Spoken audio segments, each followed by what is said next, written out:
जय श्याराम। मैं आचार्य राजकुमार पांडे पुनः उपस्थित हूं आपके समक्ष जुलाई 2025 के मासिक राशिफल को लेकर। और आज की इस कड़ी में हम चर्चा करने वाले हैं मिथुन राशि के जातकों के लिए, अर्थात जिनकी चंद्र राशि मिथुन है, उन जातकों के लिए जुलाई 2025 कैसा रहने वाला है। ये राशिफल चंद्र राशि और ग्रहों के गोचर पर आधारित है, सामान्य फल कथन है, क्योंकि जब ग्रह बदलते हैं तो चंद्रमा से उनका डिस्टेंस, उनकी पोजीशन आपकी मनस्थिति को प्रभावित करती है। तो हम ये जानेंगे आज के राशिफल में कि जुलाई 2025 में मिथुन राशि के जातकों के लिए कहाँ रखनी है सावधानी और कहाँ पर मिलेंगे अच्छे लाभ। हम डिटेल में इसकी चर्चा करेंगे जीवन के विभिन्न क्षेत्रों पर, लेकिन सबसे पहले हम एक ओवरव्यू देखते हैं कि जो ग्रहों की स्थिति है ट्रांजिट में, वो मिथुन राशि के जातकों के लिए क्या संकेत कर रही है। इससे एक ओवरव्यू आपको मिल जाएगा। सबसे पहले बात करते हैं सूर्य की। सूर्य आपकी जो जन्म राशि है, इससे सूर्य की स्थिति शुरुआत में तो कहीं ये रहेगी प्रथम भाव में, लेकिन उसके बाद ये दूसरे भाव में रहेगी। आत्मविश्वास में हल्की कमी और पारिवारिक मतभेद की संभावना रह सकती है, यानी पहले तो पहले भाव में है और उसके बाद दूसरे भाव में है, तो ये दोनों स्थिति बहुत अच्छी नहीं कही जाएगी। तो कहीं ना कहीं आत्मविश्वास में थोड़ी कमी महसूस करेंगे। मंगल की स्थिति की बात करें तो तीसरे भाव में है, ये बहुत अच्छी स्थिति है। आपके कॉन्फिडेंस में, पराक्रम में वृद्धि होगी और यात्रा अगर कोई करते हैं तो वो प्रयास आपका यात्रा लाभदायक वाला रहेगा। बुध दूसरे भाव में, वाणी प्रभावशाली, लेकिन 18 जुलाई के बाद वक्री होकर भ्रम पैदा कर सकते हैं। बुध की स्थिति बहुत अच्छी है क्योंकि वाणी के कारक हैं, जन्म राशि से दूसरे भाव में है। शुक्र 12वें भाव में है, प्रेम में दूरी संभव और भावनात्मक गहराई बनी रहेगी। शनि की बात करें तो शनि महाराज की स्थिति आपकी जन्म कुंडली में ऐसी है जहां धार्मिक झुकाव, लेकिन कभी कभी फैसलों में देरी और संशय की स्थिति बनती है। बृहस्पति आपकी जन्म राशि में पहले भाव में राहु की छाया में है, आत्मविश्वास थोड़ा सा घट सकता है, भ्रम की स्थिति बन सकती है। केतु चौथे भाव में स्थित है आपकी, केतु की स्थिति आपकी जन्म कुंडली के तृतीय भाव में है मिथुन राशि से, तो ये स्थिति कहीं ना कहीं हम कहेंगे अच्छी है। अब बात करते हैं ओवरव्यू की कि क्या स्थिति है अलग अलग क्षेत्रों को लेकर के, जिसमें हम सबसे पहले बात करेंगे आर्थिक स्थिति को लेकर के क्या सिचुएशन बनती है। तो जुलाई में आर्थिक रूप से आपके सितारे अच्छे संकेत दे रहे हैं।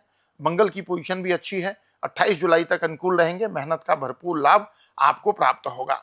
व्यवसाय में लाभ होगा। वेतन भोगियों को बोनस या इंसेंटिव मिलने की संभावना भी अच्छी बनती है।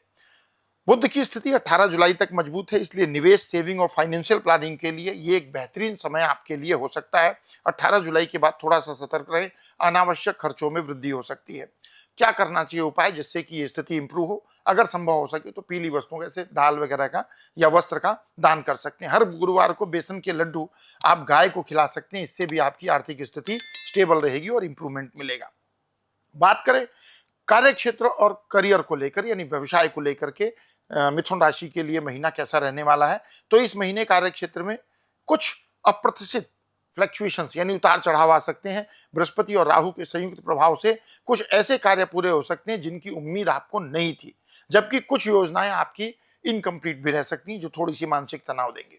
28 जुलाई तक मंगल की जो पोजीशन है वो मजबूती वाली है। नौकरी पेशा लोगों को टारगेट्स पूरा करने में अब एक अच्छी स्थिति बनती है। यदि आप नौकरी बदलने की सोच रहे हैं तो 28 जुलाई से पहले का समय आपके लिए अच्छा रहने वाला है।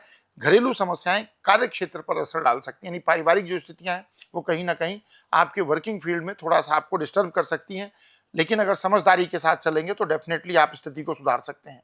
उपाय क्या करना चाहिए? मंगलवार को हनुमान चालीसा का पाठ करें। किसी गरीब विद्यार्थी को पुस्तकें अर्पित कर सकते हैं, इससे भी आपको अच्छा बेनिफिट मिलेगा। हेल्थ के लिहाज से अगर देखें तो स्वास्थ्य के लिहाज से जुलाई औसत रहने वाला है। बुध के अच्छे प्रभाव के चलते 18 जुलाई तक स्वास्थ्य सामान्य रहेगा, लेकिन 18 जुलाई के बाद बुध वक्री होंगे, जिससे कि पेट से संबंधित तकलीफें, एसिडिटी, सिर दर्द जैसी समस्याएं आपको परेशान कर सकती हैं। सूर्य जन्म कुंडली में प्रथम भाव में होने से आंखों में जलन या बुखार जैसी शिकायत हो सकती है। हालांकि 15 दिन के बाद सूर्य की स्थिति बदल जाएगी तो वहां आपको रिलैक्स मिलेगा। नियमित योग एवं प्राणायाम बहुत अच्छा रहेगा। गर्मी में अगर संभव हो सके तो, ऐसे भी गर्मी का महीना है तो नींबू पानी, नारियल पानी लेना चाहिए। सुबह 5 तुलसी के पत्ते खाएंगे तो स्वास्थ्य में अच्छा रहेगा, इम्यूनिटी बढ़ेगी। प्रेम और वैवाहिक जीवन की बात करें तो प्रेम संबंधों में इस महीने थोड़ी सी दूरी बन सकती है। शुक्र आपकी जन्म राशि से द्वादश भाव में है। प्रेम में भावना तो बनी रहेगी, लेकिन मुलाकातें कम होंगी। शनि की दृष्टि कभी कभी खटपट करा सकती है। लॉन्ग डिस्टेंस रिलेशनशिप वालों के लिए समय भावनात्मक रूप से फायदेमंद हो सकता है। विवाह के इच्छुक लोगों के लिए महीने का पहला भाग तो अच्छा है। वैवाहिक जीवन में भी पहले 3 हफ्ते तक तालमेल अच्छा रहेगा। 28 जुलाई के बाद शनि मंगल का संयुक्त प्रभाव कुछ तनाव उत्पन्न कर सकता है। तो ये तनाव जो उत्पन्न होगा इसको कैसे नियंत्रित करेंगे? हर शुक्रवार को सप्तक माला से ओम लक्ष्मी नारायण नमः इस मंत्र का जाप कर सकते हैं। पति पत्नी एक साथ मंदिर जाएं और तुलसी पर जल अर्पित अगर करते हैं तो आप लोगों के भीतर संबंध अच्छे बने रहेंगे। घर और पारिवारिक जीवन की अगर हम बात करें तो घर परिवार का माहौल जुलाई में मिला जुला रहेगा। दूसरे भाव में बुध पारिवारिक बातचीत में संतुलन बनाएंगे, लेकिन 18 जुलाई के बाद कुछ बातें आपस में छिपाई जा सकती हैं, जिससे आपसी दूरी आ सकती है। हालांकि महीने के अधिकतर दिन रिश्तों में भावनात्मक जुड़ाव बनाए रखने में आपकी मदद करेंगे। करना क्या चाहिए? घर के उत्तर पूर्व कोने में अगर कपूर जलाते हैं तो उससे एक पॉजिटिव एनर्जी मिलेगी और आप कहीं ना कहीं कंफर्टेबल सिचुएशन को फील करेंगे। शनिवार को काले तिल और सरसों का दान करने से भी पारिवारिक जीवन में और आर्थिक स्थिति में दोनों में ही इंप्रूवमेंट मिलने की प्रोबेबिलिटी आपके लिए बनती है। तो ये था मिथुन राशि के जातकों के लिए जुलाई 2025 का महीना कैसा रहने वाला है। वैसे तो अगर कहें तो सामान्य से थोड़ा बेहतर हम इस महीने को बोल सकते हैं। आर्थिक स्थिति, पारिवारिक जीवन, स्वास्थ्य, बाकी सभी चीजों को लेकर।